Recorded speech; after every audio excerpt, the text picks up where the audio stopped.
Hey guys, David Jelks here, and I wanted to show you a really simple exercise that I learned years ago for bringing your hips back into balance. Quite often we find that that if there's areas of the body, like the hamstring or the hip flexor or the IT band that just doesn't let go, and we're getting an IMS and we're doing lots of stretching, we're going to yoga, sometimes it's not the fact that the muscle is too short necessarily, that the muscle is actually bound up. It's actually the hips are rotated and takes all the free slack out of the muscle, because if my hips rotate to the right, what's it going to do to the left IT band? Well, it's going to pull it taut, and I can't stretch that out because flexibility isn't the issue, alignment was the issue.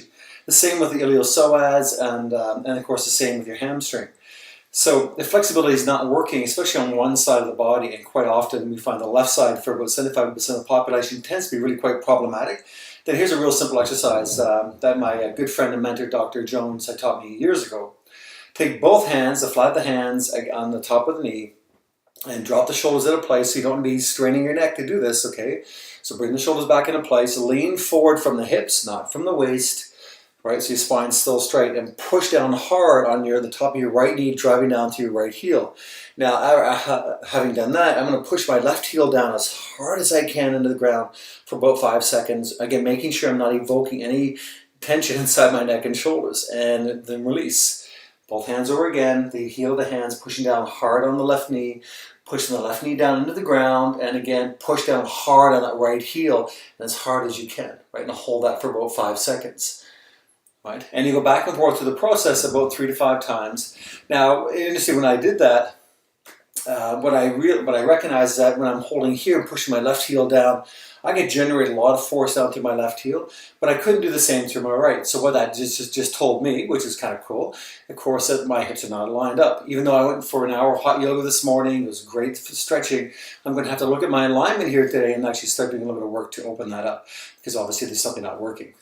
Right, so it's a real good telltale activity. It's a really good hip balancing exercise if you find that your hips go up quite frequently. And what it does, it brings you back into neutral by a little bit of torquing at the pelvis.